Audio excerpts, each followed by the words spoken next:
Marcus Wellington owned everything money could buy. The 47-year-old tech mogul sat in his 15,000-square-foot mansion, surrounded by luxury but drowning in loneliness. For 3 months, money had been vanishing from his study. Small amounts at first, 20 here, 50 there, then hundreds started disappearing. Tonight, he would finally catch the thief. His safe lay open like a trap, $10,000 in crisp bills arranged perfectly for the hidden camera to capture. Marcus had fired 3 housekeepers in the past year over missing items, but this time, he had evidence planned. The prime suspect? Amelia Rodriguez, his quiet maid who'd worked for him 6 months. She was the only person with access to his private study after 7 p.m.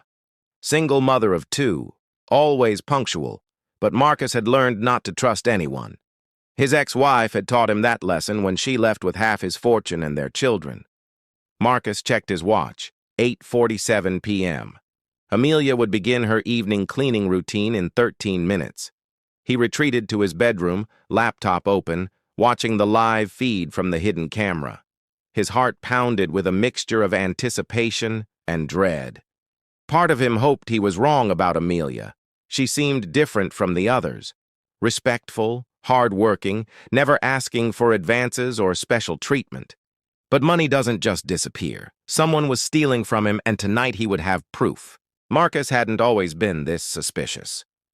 5 years ago, he was married to Sarah, father to twin daughters Emma and Sophie, then just 8 years old. His tech company, Wellington Solutions, was thriving, but success came at a price. 16-hour workdays became the norm. Family dinners turned into quick kisses goodbye as he rushed to another meeting. Sarah tried to hold the family together, but Marcus was building an empire. "Just give me 2 more years," he'd promise. "Once the IPO happens, we'll travel the world. I'll coach the girls' soccer teams. We'll be a real family again." But 2 years became 4, then 6. Sarah filed for divorce when Marcus missed both daughters' 13th birthday party for a merger meeting. The judge awarded her primary custody and half his assets. Marcus kept the mansion, the cars, the bank accounts, but lost everything that mattered. The loneliness ate at him. He hired staff to fill the silence. Housekeepers, groundskeepers, a chef he rarely saw. But people disappointed him. The first housekeeper, Mrs. Chen, left after Marcus accused her of breaking his grandfather's watch. She hadn't. He'd later found it in his gym bag, but he never apologized. The second housekeeper, James, quit after Marcus installed cameras in every room, claiming he needed to monitor productivity. The man had worked for the Wellington family for 15 years, but trust had become a foreign concept to Marcus. Then came the missing money. It started small. Loose change from his desk drawer, a $20 bill he was sure he'd left in his jacket pocket. Marcus began marking his cash, noting serial numbers, setting small traps. Someone was stealing from him, he was certain. When Amelia Rodriguez answered his housekeeper advertisement 6 months ago, Marcus was skeptical. She was young, maybe 35, with calloused hands and tired eyes that suggested she'd worked hard jobs her entire life.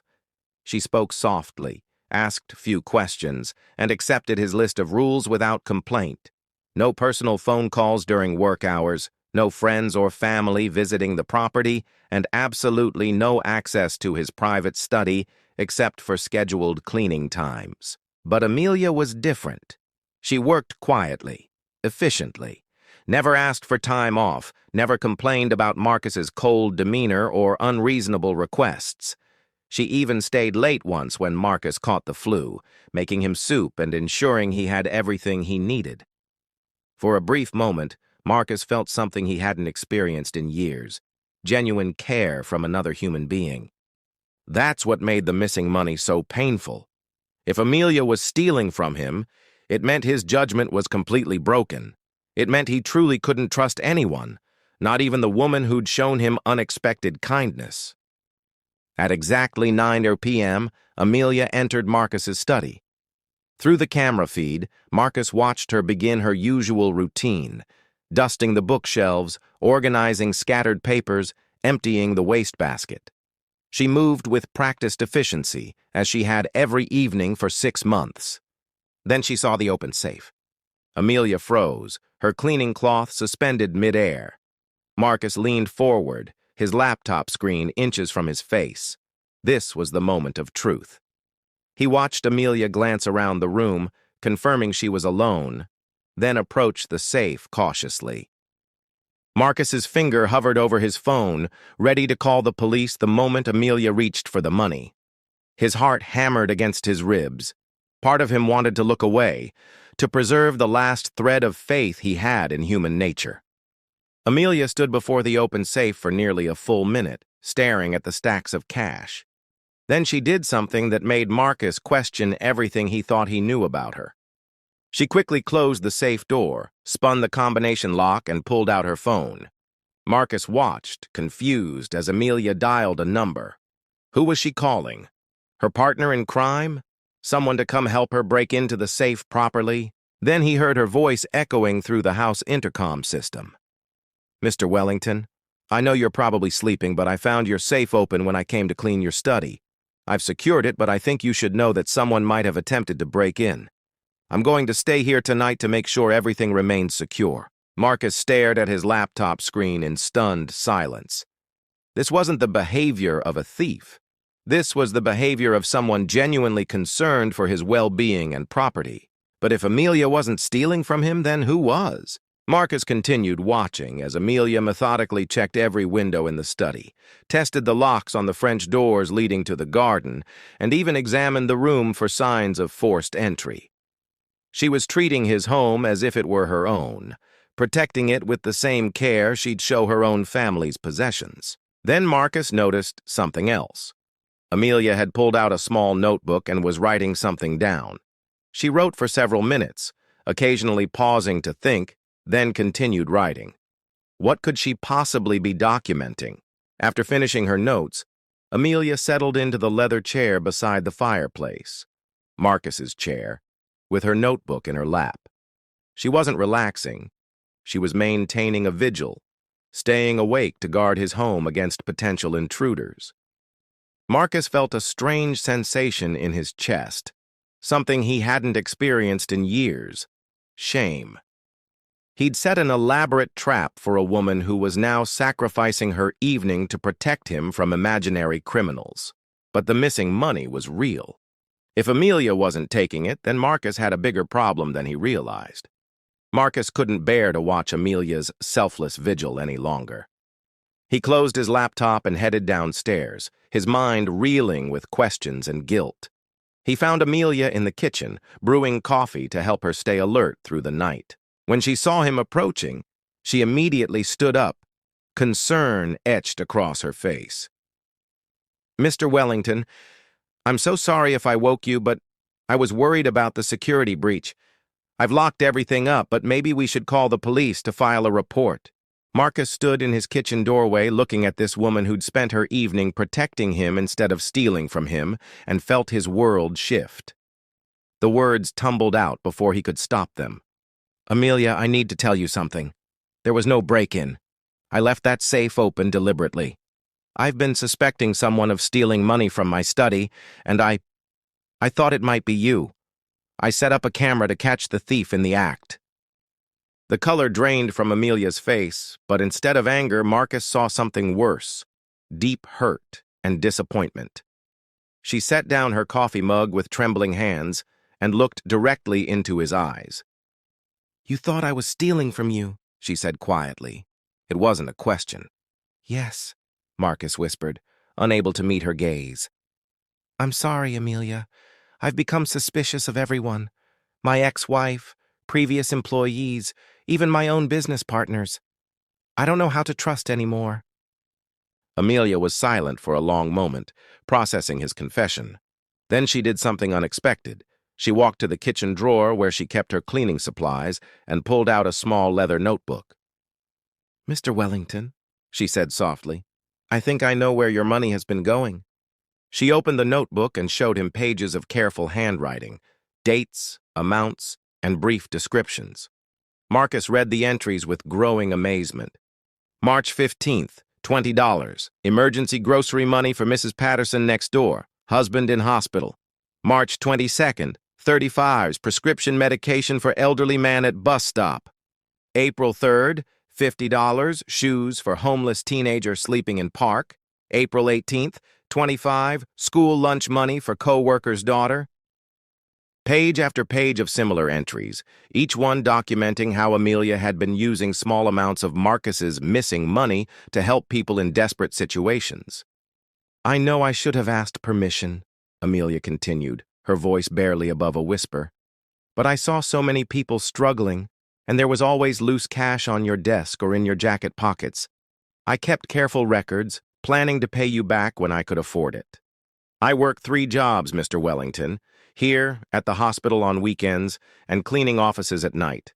But sometimes, when someone needs help immediately, I couldn't wait until payday." Marcus flipped through more pages, his vision blurring as he read entry after entry.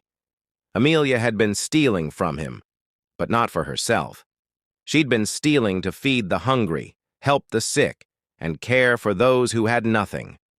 "There's more," Amelia said, her voice breaking. "I've been setting aside $10 from each paycheck to slowly repay what I took. It's in an envelope in my locker at the hospital. I have about $180 saved so far."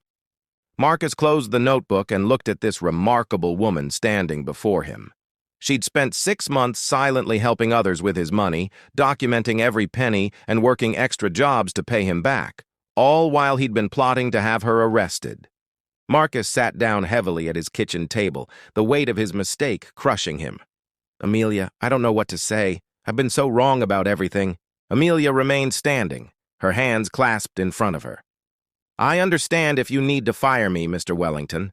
What I did was theft, even if my intentions were good. I can have the money I've saved back to you by tomorrow. Fire you?" Marcus looked up at her in disbelief.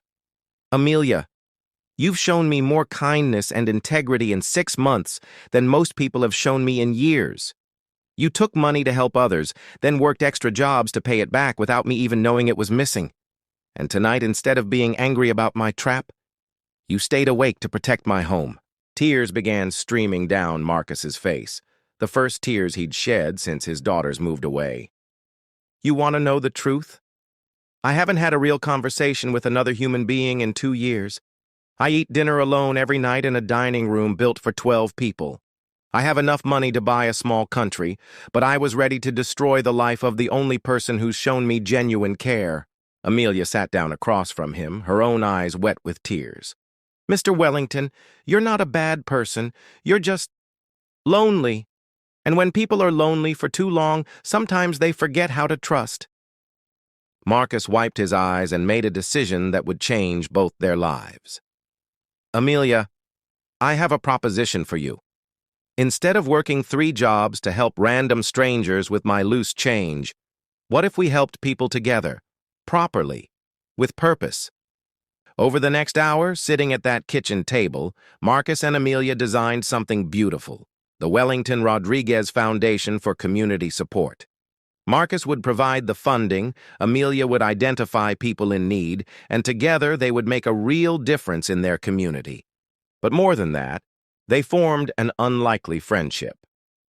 Marcus learned that Amelia's children, Sophia and Miguel, were brilliant students who dreamed of college but couldn't afford it. He immediately set up education funds for both kids. Amelia learned that Marcus's greatest fear wasn't losing money. It was dying alone and unmourned. 6 months later, Marcus attended Sophia's high school graduation, cheering as loudly as any parent when she was named valedictorian.